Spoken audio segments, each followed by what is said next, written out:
দেবে 4 সপ্তাহের মধ্যে। সমস্ত যারা মাইনে পেয়েছে এই প্যানেলে গ্রুপ সি, গ্রুপ ডি, 9, 10, 11, 12 সবার মাইনে ফেরত দিতে হবে। Entire recruitment process have been cancelled by the honourable হাইকোর্ট ক্যালকাটা।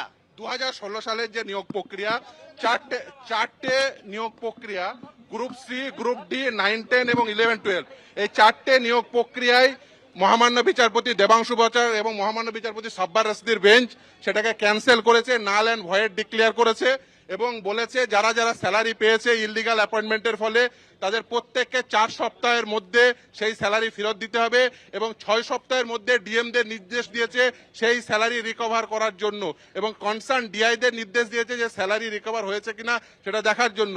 এবং এই মহামান্য বিচারপতি এই নির্দেশও দিয়েছেন এই যে ওএমআর শিট, যেটা এতদিন ধরে ওরা আর্গুমেন্ট করছিল যে 65B সার্টিফিকেটটা ভ্যালিড কি ভ্যালিড নয়, আজকে মহামান্য বিচারপতিদ্বয় এই নির্দেশ দিয়েছেন হ্যাঁ 65B যে সার্টিফিকেট দেওয়া হয়েছে সেটা এভিডেন্স অ্যাক্টে অ্যাডমিসেবল। তাই ওএমআর শিট ম্যানিপুলেশনের ফলে যারা চাকরি পেয়েছেন, প্যানেল এক্সপায়ার হওয়ার পরে যারা চাকরি পেয়েছেন, র্যাঙ্ক জাম্প করে যারা চাকরি পেয়েছেন এবং সর্বোপরি যে যারা নন লিস্টেড ক্যান্ডিডেট চাকরি পেয়েছেন প্রত্যেকের চাকরি ক্যান্সেল 4 সপ্তাহের মধ্যে। 25,000 চারটে নিয়োগ প্রক্রিয়া মিলে 25,753 জনকে অ্যাপয়েন্টমেন্ট লেটার ইস্যু করেছিল বোর্ড। সেই 25,753 জনেরই অ্যাপয়েন্টমেন্ট লেটার তাই সেগুলোকে সব ইনভ্যালিড করে দিয়েছে, সেগুলো বাতিল করে দিয়েছে এবং শুধুমাত্র সোমা দাস বলে একজন ক্যান্ডিডেট যে হিউম্যানিটেরিয়ান গ্রাউন্ডে চাকরি পেয়েছিল তারই শুধুমাত্র চাকরিটা আছে।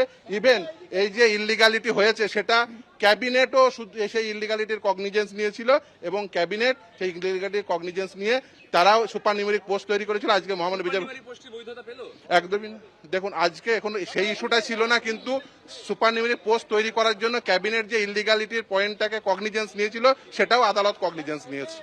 অর্থাৎ আর্টিকেল 12 সমস্ত অথরিটিগুলো যে তারা এই যে সেই ওএমআর শিট গুলোর উপর অ্যাক্টেড আপন করেছে সেটাও আজকে বলে 15 দিনের মধ্যে নিয়োগ প্রক্রিয়া শুরু করতে হবে, সেখানে কারা অংশগ্রহণ করবে? যারা অংশগ্রহণ করেছিল এসএসসি কে নির্দেশ দিয়েছে যারা আবার নতুন এজেন্সি অ্যাপয়েন্ট করে তারা আবার সিলেকশন নিশ্চিতভাবে সেই জন্য এই লড়াইটাই বঞ্চিতদের এই চান্স দেওয়ার জন্য, তারা সুযোগ দেওয়ার জন্য এই লড়াই এবং তাই বঞ্চিতরা নিশ্চিতভাবে আশা করব সেটা এসএসসি অ্যাডভার্টাইজমেন্ট দেবে, এসএসসি আপলোড করুক, অর্ডারটা পুরোটা আপলোড হোক, তাহলেই পুরোটা বোঝা যাবে। এখনো পর্যন্ত যা মহামান্য বিচারপতি পড়ে দিয়েছেন সেইগুলো 9টা ইস্যু ফ্রেম করেছেন।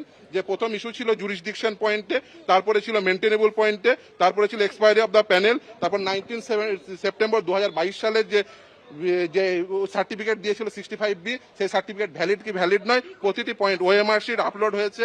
সেই ওএমআর শিট আপলোডের পয়েন্টে রিভোকেশন রুল 17 ইনভোক করে যে রিভোকেশন সেই পয়েন্টেও সমস্ত ইস্যু ফ্রেম করে মহামান্য বিচারপতিদ্বয় আজকে নির্দেশ দিয়েছেন পুরো নিয়োগ প্রক্রিয়া নাল অ্যান্ড ভয়েড। 4 সপ্তাহের মধ্যে বলেছেন যে এই টাকাগুলো ফেরত দিতে।